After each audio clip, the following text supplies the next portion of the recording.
Hi friends, నమస్తే. ఈరోజు వీడియోలో నేను సన్న కారపూస చేశాను. ఇది మనకి 1 మంత్ అయినా నిల్వ ఉంటుంది. ఫ్రెష్గా ఉండాలన్నా, ఆయిల్ పీల్చుకోకుండా ఉండాలంటే ఒకసారి టిప్స్ పాటిస్తూ చేయండి, చాలా మంచిగా వస్తుంది. అలాగే మనం ఇలా చేసి పెట్టుకున్నట్టయితే అసలు స్వీట్ షాప్లో మనం కొనాల్సిన అవసరమే లేదు. రుచిగా రావాలంటే నేను ఇందులో ఒక పేస్ట్ వేసాను. అది చాలా టేస్టీగా ఉంటుంది. అది వేసుకోవడం వల్ల ఆయిల్ చూడండి అస్సలు పీల్చుకోలేదు. ఇది ఎలా చేసుకోవాలంటే నేను ఇక్కడ ఒక 2 గ్లాసుల వరకు శనగపిండి తీసుకుంటున్నాను. ఫస్ట్ ఒక గ్లాస్ వేసుకుని ఇలాగా మనం కంపల్సరీ దీన్ని ఇలాగా జల్లించుకోవాలి. ఒక గ్లాసు జల్లించుకున్న తర్వాత మరొక గ్లాస్ వేసుకోండి. చూడండి ఇలా ఉండల కింద ఉన్నాయి కదా, ఒకసారి స్పూన్ తోటి ఇలా అంటే చూడండి మొత్తం ఇలా అయిపోతుంది. చూడండి పిండి అంతా మంచిగా కిందకు వచ్చేసింది. అలాగే మరొక గ్లాస్ వేసుకుని దాన్ని కూడా ఇలాగా జల్లించుకోవాలి. నేను ఇక్కడ ఒక 1/2 కిలో వరకు శనగపిండి తీసుకున్నాను. ఇది అయిన తర్వాత మళ్ళీ 2 గ్లాసుల వరకు బియ్యపు పిండి, పొడి బియ్యపు పిండి ఉంటుంది కదా, అదే వేసుకుంటున్నాను. మీకు ఒకవేళ ఉత్తి శనగపిండితోనే చేసుకోవాలి అనుకుంటే కనుక ఒక గ్లాస్ అయినా వేసుకోవచ్చు. నేను ఇక్కడ 2 గ్లాసులు వేసాను. చాలా గుల్లగా వస్తుంది కారపూస. చూడండి ఇదంతా ఇలా జల్లించిన తర్వాత ఇప్పుడు దీన్ని ఒకసారి ఇదంతా ఇలాగా కలుపుకోండి. ఇది ఇలా కలుపుకున్న తర్వాత ఇప్పుడు దీంట్లో నేను బటర్ని మామూలుగా ఇలాగే వేస్తున్నాను. దీన్ని మెల్ట్ చేయలేదు. ఇలా చేయకుండానే ఒకసారి ఇలాగా పిండి అంతా కలిసేటట్టు కింద దీన్ని ఇలాగా అంటూ ఉంటే కనుక మనకి పిండి అంతా మంచిగా పడుతుంది. మనకి కారపూస అనేది చాలా గుల్లగా వస్తుంది అనమాట.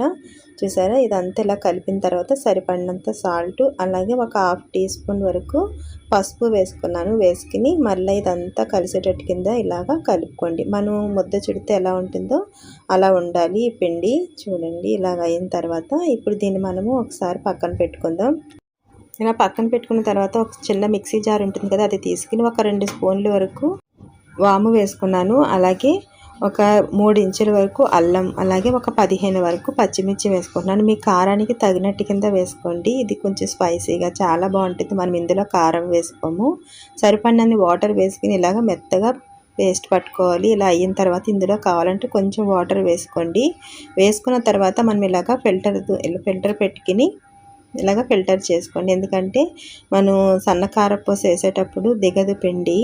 ఇలా వేసుకుని ఇదంతటిని ఇలాగ ఫిల్టర్ చేసుకోవాలి. స్పూన్తో ఎలా అంటే కనుక వాటర్ అంతా కిందకు వచ్చేస్తుంది. చూడండి ఇలా అయిన తర్వాత మిక్సీ జార్ కూడా కడిగి ఆ వాటర్ని కూడా ఇలా ఫిల్టర్ చేసుకుని వేసుకున్నాను. వేసుకున్న తర్వాత ఇప్పుడు ఇదంతా కలిసేటట్టు కింద పిండి అంతా ఇలాగ కలుపుకోండి. ఇదంతా కలిసిన తర్వాత మాత్రమే వాటర్ ఎంత సరిపోతుందో అంత సరిపోయేటట్టు కింద వేసుకుందాము. ఇలా కొంచెం కొంచెం వాటర్ వేసుకుంటూ మనం కొంచెం మెత్తగానే ఉండాలి పిండి, బాగా గట్టిగా ఉండకూడదు. అప్పుడే మనకి కారపూస మంచిగా దిగుతుంది. నాకు ఈ గ్లాస్ తోటి మొత్తం 3/4 గ్లాస్ వరకు వాటర్ పట్టింది. ఇదంతా కూడా ఇలాగా కలుపుకోండి. ఇదంతా కలిపిన తర్వాత మనం శనగపిండి చేతులకు బాగా అంటుకుంటుంది. ఇలా అయిన తర్వాత ఇప్పుడు దీంట్లో మనము కొంచెం ఆయిల్ వేసుకోండి. 1 స్పూన్ వరకు ఆయిల్ వేసుకోవటం వల్ల ఆయిల్ పేల్చకుండా ఉంటుంది. చూడండి ఇదంతా ఇలా కలుపుకుని ఒక చోటకి తెచ్చుకున్న తర్వాత ఇప్పుడు దీని మీద మనము ఒక క్లాత్ వేసుకుని ఒక 10 నిమిషాలు పక్కన పెట్టుకుని స్టవ్ మీద ఆయిల్ పెట్టుకుందాము. ఆయిల్ కాగేలోపు చూడండి ఇప్పుడు దీన్ని ఇక్కడ కొంచెం ఆయిల్ అప్లై చేసుకుని చేతులకి చిన్న చిన్న ముద్దల కింద తీసుకుని ఇలాగ జంతికల గొట్టంలో పెట్టుకోవాలి. జంతికల గొట్టానికి ఫస్ట్ ఆయిల్ అప్లై చేసుకోండి. నేను ఇక్కడ బాగా సన్నగా ఉండేది కాకుండా మీడియంగా ఉండేది తీసుకున్నాను. ఇలాగ వేసుకున్న తర్వాత ఎంత సరిపోతుందో అంత పెట్టుకుని దీన్ని ఇలాగ క్లోజ్ చేసుకోండి. ఇలా క్లోజ్ చేసుకున్న తర్వాత చూడండి ఆయిల్ కాగిందో లేదో చూద్దాము. ఆయిల్ మంచిగా కాగింది కదా, ఇప్పుడు ఇలా కొంచెం వేసుకొని చూసుకున్నాను. తర్వాత మనం ఇలాగా కొంచెం పైకి పెట్టుకుని స్టవ్ మాత్రం లో ఫ్లేమ్లో పెట్టుకుని వేసుకోండి. ఎందుకంటే ఆవిరి వచ్చేస్తుంది, చేతులు కాలినట్టు కింద అయిపోతుంది. చూడండి ఎంత ఫాస్ట్గా అయిపోతుందంటే చాలా ఫాస్ట్గా అయిపోతుంది.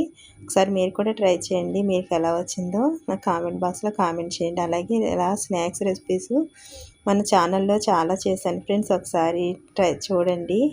ఫస్ట్ టైం నా వీడియో చూస్తున్నట్లయితే ప్లీజ్ సబ్స్క్రైబ్ చేసుకోండి ఫ్రెండ్స్. అలాగే మీకు నా వీడియో నచ్చినట్లయితే లైక్ చేయడం మాత్రం మర్చిపోద్ది. చూడండి ఎంత బాగా వచ్చినాయో. నాకు ఇలాగా 1 కేజీ పిండికి 1/2 కేజీ శనగపిండి, 1/2 కేజీ బియ్యం పిండి తీసుకున్నాను కదా, ఇలా చాలా వచ్చినాయి నాకు. ఇలాగా మనం ఇలా చేసి పెట్టుకున్నట్టయితే పిల్లలకి కనీసం ఒక 10 రోజుల వరకు మనం స్నాక్స్ అనేవి చక్కగా ఇంట్లోనే పెట్టుకోవచ్చు. మీకు నచ్చినట్లయితే లైక్ చేయండి, షేర్ చేయండి. Thanks for watching.